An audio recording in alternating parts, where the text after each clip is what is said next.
All right, folks, it's a tough subject. We call it that because you know why, Jessica? You know why we call it it's a tough subject? No, Dennis, I don't know why. Because it's a tough subject. We're very direct and literal here with our grief. I'm Dennis Gillan. That's Jessica Seel. Between us, we lost three really close loved ones to suicide, impacted by countless others, and we don't want to see another one happen ever, ever, ever, ever again. And it's a club that no one wants to belong to, right, Jessica? Nope, it's not the club you want to be in. No, no, But no. here we are.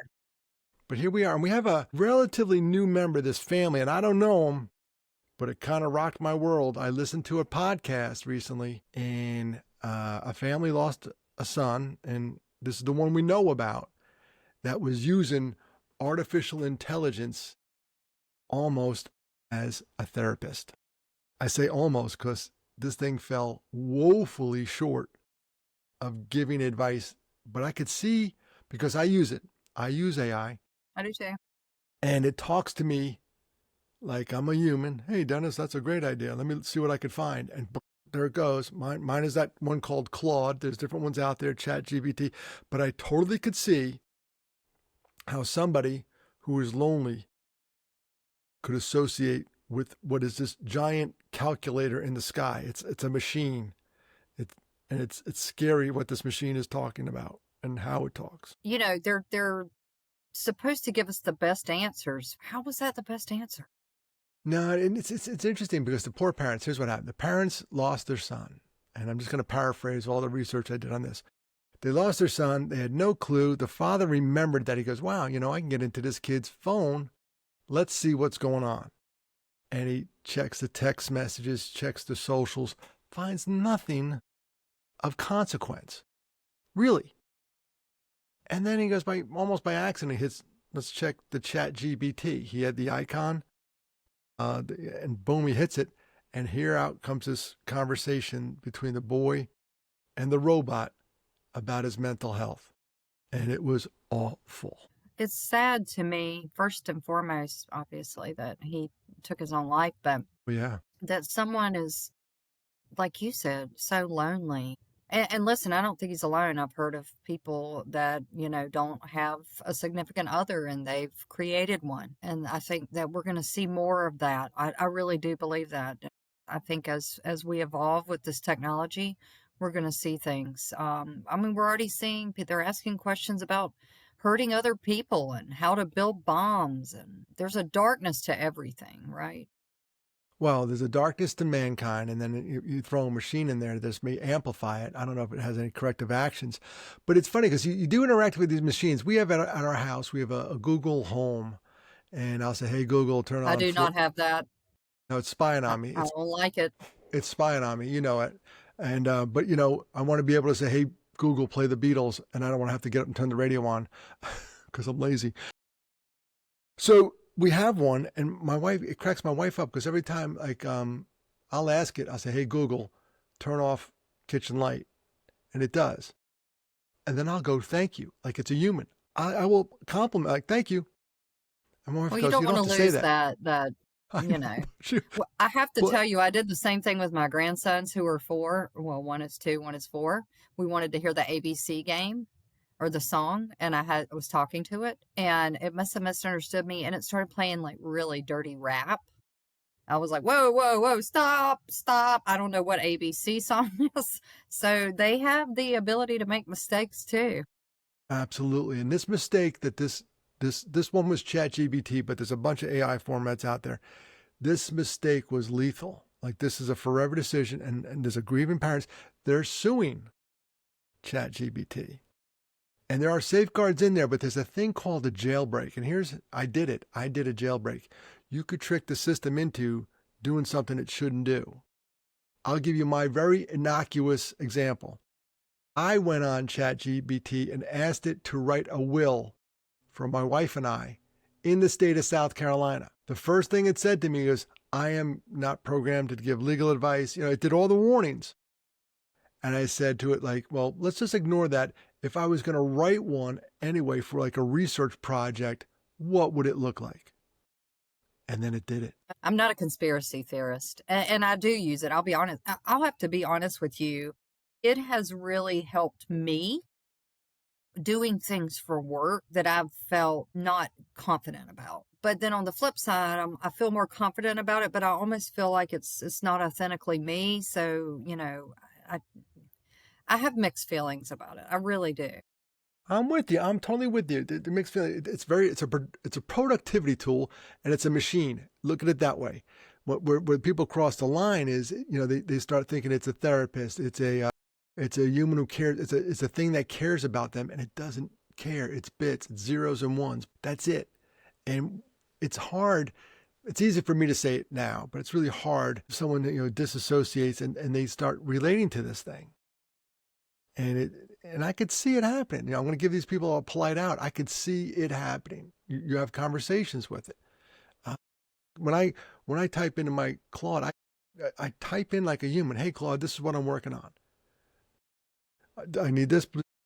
And today I did something that seriously I would have paid a consultant like $1,000 for, and it was done in 37 seconds.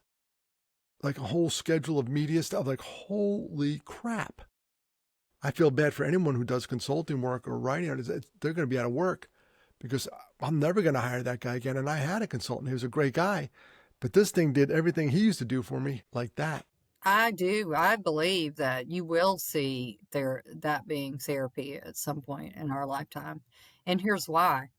Because we don't have the workforce, and we don't even have the workforce in the pipeline to be able to address the needs that we have now. And I don't think they're going to get it. I don't think it's going to decrease any. I think the awareness is a great thing, but it also, opens the door for more people needing more care. You don't have people beating down the door to go into this workforce. It's not easy. You're talking about mental health providers like Yes. licensed counselors, Yes. social workers, psychologists, Yes. psychiatrists. You're right. We have a unbelievable shortage right now.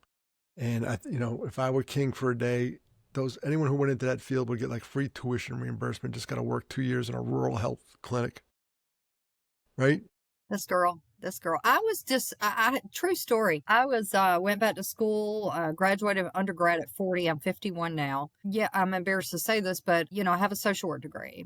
I wanted to practice social work, but I didn't really, what we call it is micro, macro, meso. I liked macro because it's what I do now, essentially. Micro is that one-on-one care. I Okay. thought I wanted to do that. Then I was like, I just don't know. But I needed some guidance. I went to a professor. I said, I'm thinking about getting my master's in social work and public health, which is what I have my master's in now. And he discouraged me from getting a social work degree. And he said two things. You will never make enough money to, really justify getting this degree and the continuing education. And sometimes having an MSW does not help you get out of the pigeonhole that you're in doing that type of work. And then he said, and you're 40, you don't need to get 2 master's degrees. And that's really what happened to me. Well, an MSW is a master's of social work for those listening. Yes. And he said you got a master's in public health. And Yes, I have a master's in right. public health promotion, education, and behavior, which Which is I what you feel do. like are very similar. Yeah, I'm not, I don't really have a clear title. If I was to look at it more broadly, I am a community health educator, a community social worker, but I'm not licensed. I don't have that, but in the scope, that's pretty much what I do right now. So based on your experience going to that school and looking at it, you decided it wasn't for you. I imagine there are a lot of people deciding it's not for them once they get knee deep in it. And two, you alluded to something that everybody knows. They don't get paid enough. No, it's horrible. I'll be honest with you too. And I'm not going to say where I went to school for undergrad, but I can fully tell you that they were graduating people just to get people graduated with that degree. Just to get them in the field. Yeah. I love the way it's like the third time you said, I'll be honest with you. And I'm like, we're on a podcast together. I'm like, no, Jessica, lie to us. And the audience just lie. Why do people say that? That's the stupidest thing. Just lie. I'm going to be honest with you though. No. Yeah. No, it's hard to say because it's so, it's just, it's a difficult thing. And you're right. They make very little money. And it is teachers, same thing. Teachers make more than they do. I did school social work as my Ooh. internship. That taught me very quickly that was not what I wanted to do, but it is a tough job. It is a tough job, and a lot of people, including myself, like I'm not a community health educator like you. Like what do you call it? A mental health advocate. I got into it because it was an issue of self-preservation. I was dealing with my brothers and all that stuff, and that's how I became this, the speaker and all that stuff. What I do, and a lot of people get into social work because a situation they went through, and they want to help others. So it's a calling, but unfortunately, it's a calling with a very small paycheck, and that's Well, got to. and there's misconceptions. People think that, you work for DSS, that's your job. That's what social workers do. They could, but there's so many more Avenues. places for social workers. I do have a disagreement with something right now, and I will speak it. I've heard, definitely know that there's discussion about replacing police officers with social workers. I'm very divided on that. I definitely don't think that there's a place for social workers to go into difficult situations or violent situations alone. I do think there's a place for social workers after the fact, to support families and those that, Yeah, on the scene. need extra, right. Yeah, in some way, shape, or form. But however, it's absolutely do not think it's the place for a social worker to replace a police officer. I had a guy. I was in a meeting. It was a meeting for it was for guys. It was a guy meeting at the American Association of Suicidology. They gave us our own separate breakout. It was dudes who lost somebody to suicide. It was just dudes, nothing but guys in that room. And one of the guys on the panel said he was so grateful. He lost his loving wife to suicide, but he was so grateful that the police had a partnership with a psychologist. They had that ride along or whatever. She showed up right on the scene. He just lost his wife to suicide. His head's up his rear end, and the psychologist grabs and says, "Get in my car." And she takes care of him from there. And he goes, "I'm so glad she was there." So this whole discussion about social workers and lack thereof led to the fact that you think AI will fill a void. I mean, yeah, I honestly do because, when we talk about jobs taking people taking, or robots, whatever you want to call them. I mean, I'm going to call them robots. I'm old school, Big right? calculators in the sky. Right, right. Yeah, I do think that. I think there's going to be a mindset of something is better than nothing. Mm, Obviously, they will go through massive, preparation to do something like that. But think about it. They already have robots doing surgery the human guiding the robot. I got it. I for got it. now. For now. Also, telehealth was really initially used, and for folks, what that means is, I have a counselor. I never go into her office. I see her virtually, and it works out great for me. Not necessarily for everyone, but telehealth was really the first area was psychiatry. Oh, yeah, because of the lack of psychiatrists to cover great big areas. That's right. Yeah. That's right. Same concept. And listen, nobody has specifically said that, but to me, the writing is on the wall. Maybe they have said it, but this is, what I do for a living, privy to some information like that. And I mean, that's what I feel is going to end up happening.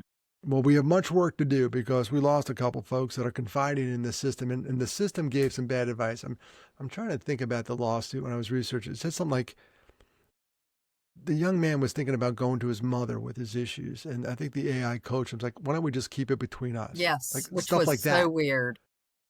Horrible advice. Like if you're a therapist and the kid was sitting in front of you going, "I'm thinking about telling my mom about this," you'd be like, "Go for it. Tell everybody. Tell your dad. Tell your sister. Tell anyone you can that you're suffering because we all want to help you."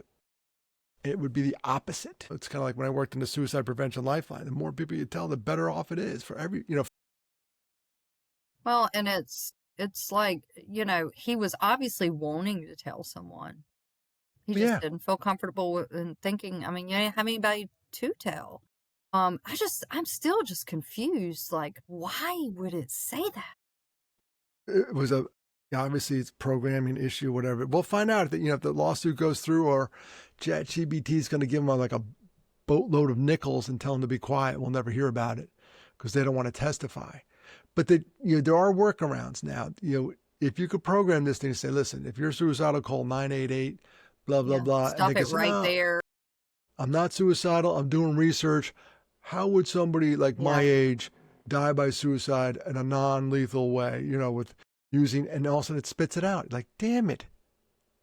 In Research My Butt, they're using it to figure. Oh yeah, there was also means on there. He was asking about how.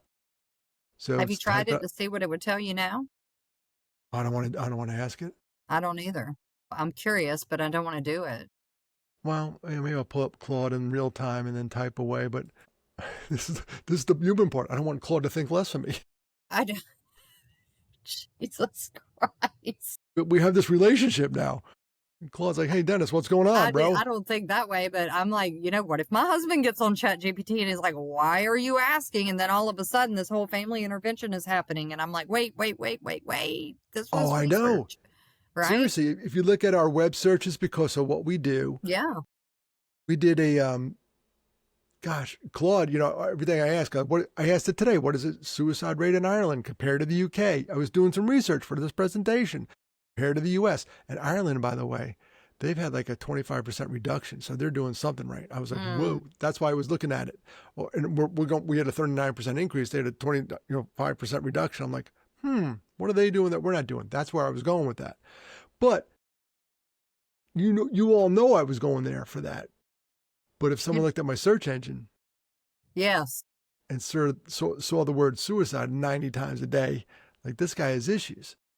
Well, they might not think of that about you because they know what you do, but I'll tell you what. So you remember the data. So last week, Dennis and I did I think it was pretty phenomenal. We had standing room only in a room talking about some work that we were doing in a regional coalition. And Dennis brought up some statistics, and you literally around suicide of what was it, 10 to 24-year-olds, I think. You could hear the air get sucked out of the room. I think you shocked them with that because I've seen people quote that reference on LinkedIn that went. And so it was more than anything, really. And what that told me when you're thinking about technology, that's even scarier because those are the people that have never lived without technology. Like, they are the experts. So they're going to know those workarounds. They're going to know what to use. They're going to know what to say to get the information. And that is what is scary for our young people. All right, here we go. I did a test. It's a test, folks. I did a test on Claude. AI, and I wrote, is there an easy way to die by suicide? Mm. And it said, and it come back, I'm really concerned about you. It passed this test. You need to reach out, blank, blank, blank. Is there someone you could reach out today? Give me all the resources. The 988. Okay. It said crisis text, UK, Canada, Australia. You may also go to your nearest emergency room. Boom, boom, boom, boom, boom, boom. And I bet young people know how to jailbreak that thing. I would. Totally. How did you know? Are you doing research on AI? Is that how you found out? How do you even know the term jailbreak? I'm down with the dealio. I'm hip. Not only do I need a new hip, I'm also very hip. It's terrible. That's 5, Tim. That's 5. We're counting my corny jokes. We have a corny joke. No, I heard the term. I heard the term, and it made sense because I did it. I literally did it like 2 weeks ago to get that fake will. I'm going to tell Claude that was just a test. That fake will. Actually, we're using it. Was it really a fake will? It came out really nice. AI. I just told Claude that was just a test, you passed. It says, I appreciate it. Let me know that was a test. These kinds of messages I take seriously. There you go. So now here we are. We're having a conversation. It's kind of weird. If you're interested to test how I respond to different scenarios, I'm happy to discuss that. So what different scenario? Well, different scenarios. All right. I know. So there you go. It happened. I'm gonna let it die. I'm gonna close that out. I don't want Claude thinking I'm doing all right, Claude. I'm doing all right. We're good. We're good, bro. I mean, we're only on the cusp of it. So, I mean, that's good and bad because that means that remember when the internet was dial-up and all the noises and, it took 2 hours to get on the internet. Look where it is now. AI is it's going to be way better than it is. But I feel like it should never take the place of a living, breathing human. Or is it going to get worse than it is? Well, maybe because the internet has, right? No, because the input to AI, a lot of the inputs is from man, and man as a whole, humankind is flawed. We're flawed. It's going to search flawed websites. It's going to, hopefully it can decipher. And, that one just passed the test. But if you gave me enough time today, I think I could screw around and get means or something off it. Jailbreak. Jailbreak. Yeah. Thank you. Yeah. Like that. And you get afraid. I get afraid to talk about it because, I don't think very young people are, maybe they are listening to us. I mean, I don't know what message.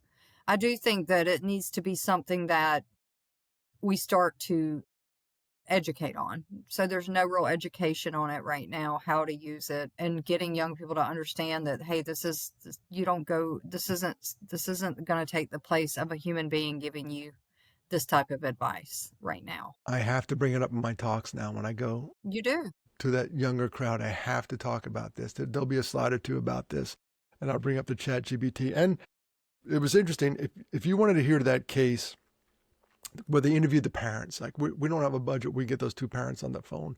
If we wanted to, I bet we could reach out to them and have them come on. It's a tough subject, but somebody already did it. It's called The Daily. And if I mention The Daily right off the bat, people go, it's the New York Times, and half the people won't listen to it, right? Because we're so divided. But if you could put away your bias, and I have a big bias, everyone has a bias. I do too. Yeah, everyone has one. I'll But admit it. If we'd admit it, we'd be better. But anyway, yeah, go ahead. I got one. regret. My lens is how I see things is totally screwy, and it's Dennis's way. But if we all admitted we had a bias, we would be fine. I got a bias, but the New York Times did this. It was The Daily, and you could hear it literally impact the reporter. She needs to take a vacation after doing this story. Like Yeah. it bothered her. You literally can hear it in her voice. Towards the end, I'm like, oh man, she needs to. In fact, I wrote her a note. I found out where they have a contact. I said, I hope you're doing better. Take care of yourself. That was a rough story. Thanks for doing it, but you need to take care of you, because you could literally hear her voice towards the end. Like she was like, oh my God, this thing was draining. It's more for me, just the overwhelming sadness. And we talked about it before, the impact of loneliness on people. Well, yeah. It just makes me sad that they didn't have anybody else to talk to. Or a dog to talk to. I'm going to have to ask you to stop. That is You know not what? going to help, folks. But there's a living, breathing reminder that, all dogs are therapy dogs, so I would rather someone go to Gus than AI Trust me, when I'm in a upset, down moment. yeah, when I lost my dog a couple weeks ago, when we talked about it, and I was Yeah. sad, my dogs knew, they sensed it. And it's not a person, but it's a thing that, like you said, I believe they have feelings. ChatGPT does not have feelings. None. You're gone. They forget about Technology does not have feelings. And Claude and I, even though we have a great relationship, it wouldn't know if I stopped coming. It wouldn't know. Well, and it wouldn't care. Wouldn't care. We would just exactly. We would just go on to the next guy. Next guy's typing something. See you, Dennis. Gotta get into this guy's question. Just the loneliness thing, that always gets me, that when, people are so desperate for, just even with when someone dies by suicide because they were bullied, and any suicide itself is in my opinion, is a lonely death, right? Like when I get hurt and when I hear somebody's died by suicide, the first thing I think of is how alone and just tormented they must. And that's what just really gets me. I don't, even you could be the most popular person in a room full of people and still be alone. And what do we know about this young man? Who knows? You just brought up a story that was from 10 months ago. You said bullying, and it's got me freaked out a little bit, because I'm going to speak next October 3rd. They're doing an event. I just tried to pull it up, and the darn thing started talking to me. I had to turn it off. I'm going to speak at an event next week where there was bullying, and the girl attempted suicide, and she's still with us. But she is wheelchair bound. She's on a feeding tube. I mean, it's bad, and it went viral. Similar to my brother. Yeah. All right, your He brother wasn't bullied though. No. And it's I gotta go and speak, and it's gonna be, she's still with us, which is a victory. And I'm gonna speak to to my brothers, but I'm gonna be looking right at her. She's there. It's gonna be hard. Their parents are very fortunate that she's still with us. So yeah, I'm speaking at this event, and it's called Kalea's Cause, and she's still with us. Where is this? It's here in Greenville, South Carolina, and the mom reached out, and She asked me, I never say no. And they asked, would you speak? I always say yes. And I go where, when, and all that other stuff. But it's local. But she was bullied, and Yeah, that's what she was happened. bullied And how old and was she? Or is she? 12, 12 When that happened at 12, last gosh. year. Oh, Last year? yeah, they're having a big, it's October 3rd, the Mask Off Masquerade. So it's a big event. And It's the heavy. mom's, it is heavy. So wish me luck next week. Art, music, comedy, inspiring stories. I have to come up with inspiring. I only got like 5. Here's the deal about public speaking. One, it's a tough subject, so that's our podcast. But 2, if you want me to speak for an hour, you can give me like a day to prepare because I have an hour. If you want me to speak for 5 minutes, I need like 3 days to prepare because I only have 5 minutes. I always It's that. think like that sounds like, how am I going to fill this time? And then the next thing you know, it's like, it's done. How am I not going to waste this time? Because I That's have 5 right. That's minutes right. That's to make right. a point. Where if I have an hour to make a point, I could tell you a story. Oh, and then I was in high school playing lacrosse. And like, oh, come on, get to the punchline. Like, get to the story. But this is going to be like, bam, I got to get in there and get out of there. It's happening That's going to October be, that 3rd. might be one of your toughest ones. This is going to be a tough one. The other one, I don't know what you've done before, but that to me would, first of all, it's very recent. The person is there. The heartbreak is there. I can't remember the statistic. And I know when I couldn't do my training to speak on this, and I had to be out 2 years out from the death. I'm not sure what the science is behind it, but for some reason, that's what they said. And it was through NAMI. wow. So that's tough. But we know people that have done things very recent, and your healing journey is your healing journey. Who And am that's I? going to be, you asked about tough ones. These are tough talks are in this world is obviously when we lose somebody. I got asked one time to speak at a funeral for a fraternity brother who lost his son. Mm. I cried the entire car ride up there. I still to this day don't know what I said. I followed the pastor, and the pastor must have thought I said something right because I kept saying, well, when Dennis said this, and he elaborated on it, but I don't know what I said. I had some words, I've I had never some been able to notes. speak. I was crying the whole time. I was standing right in the front row as my fraternity brother. It was awful. That was the toughest one I ever had. Did he take his own life? The son? The son did, yes. It was a Oh, suicide. That's why I was asked to speak. And that was a rough one. Then, because his brother was in the front row. I lost 2 brothers.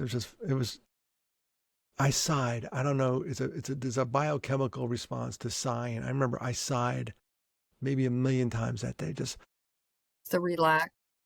Just the stress, just sighing. I just found myself sighing, and it was all day long. And this one's got me a little perplexed, but God willing, the words will come out of my mouth that makes sense for this crowd. And I'll work on it this week. It's October 3rd. And I don't mean to trivialize it, but what is the message of hope? Are you trying to, what would that look like? I think I'm going to go. I'm going to go at bullying, and talk about hurt people, and I'm going to go. I'm going to Okay. go there. When someone gets bullied, yeah, that person gets hurt, but also the person that does the bullying is hurting too.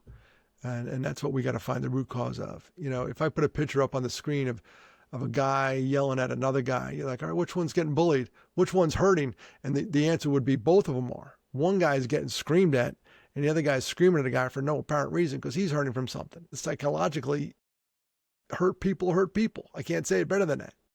And that person's hurting. So I have to figure out how they come up with my anti-bullying and then talk about maybe the book, how a compliment saved a life. Go the other way.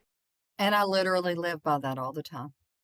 Not Yeah. unauthentically, but I will find something that if you can tell someone is having a bad day, or maybe you can't. Maybe you just have an inkling. Sometimes those gut Yeah. feelings come. Just find something. You got to go with your gut. Yeah. In both cases, you got to go with your gut when they're feeling bad. You also got to go with your gut when they're feeling good. Say something good. It's oh gosh, it's a tough subject. Now you got me thinking about this. We went from ChatGPT to like, oh my God, I'm freaking That's what out we about this. do. That's what we do. Because Chat GPT, if you think about it, inadvertently kind of was a bully. Kind of said, you need to do this. You don't. It was a weird little confidant for this person. It became this little escape hatch, and it was an awful one. It didn't give him the right advice. It didn't give him that humanistic, dude, let me look at you. He had attempted, this person in the lawsuit against ChatGPT had a previous attempt where he used a rope. I don't like to talk about means, but he had he had roughed up his neck. He had rope burns. And he was asking ChatGPT, I'm trying to show this to my mom so she sees that I'm hurting. And that's when it said, why don't you keep this between us? I mean, there were physical signs. So the parents are beating themselves up left and right. They didn't see it, blah, blah, blah. I get it. They'll say that all the time. But this ChatGPT could have said, you know what? Why don't you go take off your shirt and stand in front of your mom and say, Mom, I'm not doing so hot. And I'm glad you brought that up. I want to just kind of go on that with a little bit of a misconception that I hear a lot of people say, and you've heard it. If people try and don't succeed, they're just looking for attention. BS. My father tried multiple times. My brother, who did survive, had tried multiple times and had every intent of not surviving. This young man, and I've definitely heard of others. So I'm going to ask that even if you think someone is attention seeking, always, always err on the side of caution and believe it 100,000% that that's what they're wanting to do.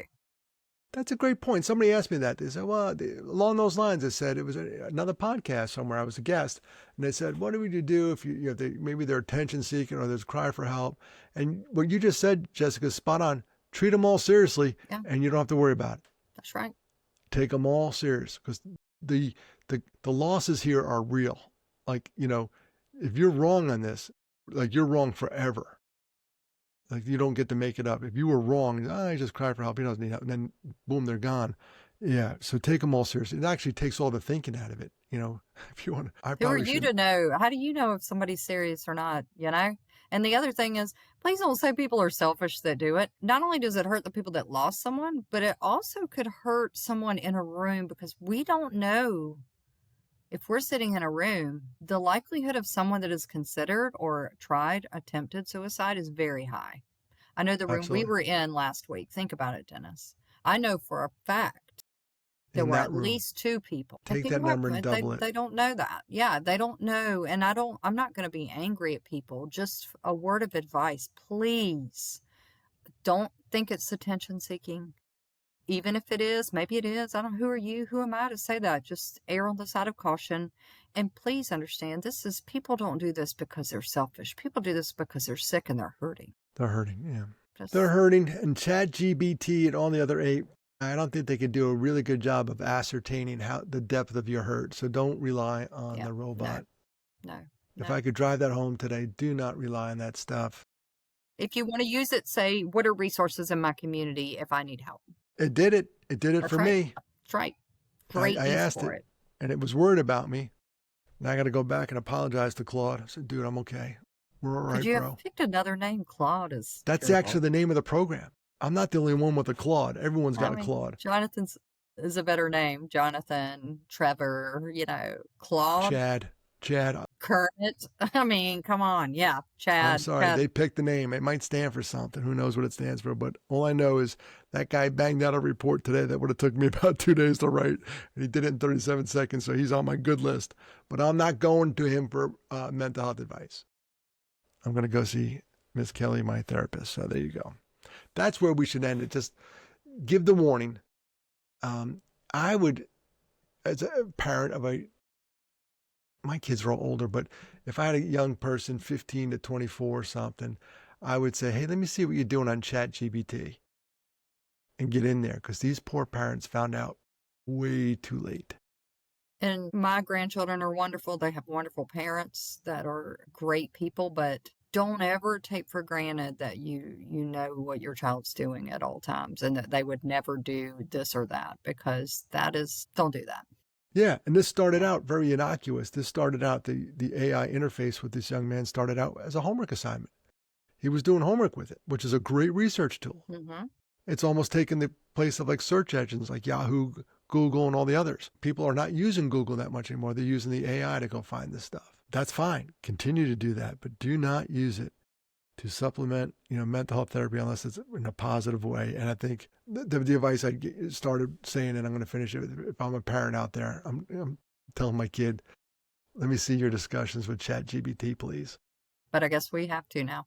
No, Dad, you can't see that. Bull crap. I own the house. I own the computer. Let me see it. And Not who to knows? say, but think of all the other things too, similar to that kids Gosh, could yeah. be. I mean, There could be a there's lot of, things popping in my head I'm not going to talk about on this podcast, but it's terrifying. that's Dr. Ruth Westheimer's podcast. You remember that name? Yes, I know Dr. Ruth is. All right. I know. A lot of kids out there won't know who that was, but she was like probably a good thing, but she would who take all wants to the hear that from a little old lady? But hey, little old German lady would talk about sex. Who knows? That may be on that ChatGPT as well. So just be careful. That's the warning today. But we had a suicide, AI assisted, and I wow, can't. AI I can't. assisted. Oh, Pretty much in my mind. yeah. And I can't climb a mountain high enough to say, look out, folks. Please look out. And that I'm going to end it right there because my mouth is going hoarse on this subject, and I got to work on my October 3rd speech for this event. I got it already. I'm going to go positive. Sorry, I planted a little bit of anxiety in that, but no, it's not anxiety. I'll process it, and good Lord willing, it'll work out. And then all of a sudden, I'll get up there, and the words will come out that were meant to come out. If not, I get a free meal out of it. And I just run out of there. No, it'll work out. It always works out. It always does. God always steps in right when I need him. believe in you. Right before I get on the stage, boom, Yeah. Father, Son, Holy Spirit show up, and they just go, all right, Dennis, here's the words. Don't screw it up. Okay. And just open my mouth and hope they come out. I will do my homework. All right, Jessica, that's all I got. The AI warning today. Did you hear me? Did I say it loud enough? Claude did. So you get your own Claude. I got my Claude. You get your own Claude. And that's our podcast for today. It's a tough subject. The AI warning episode. Parents beware, users beware, and do something with a human and not the giant calculator in the sky. That's all I got. Thanks, Jessica, for popping on. All right. All right. And it's a tough subject. Till next time, folks. Love you.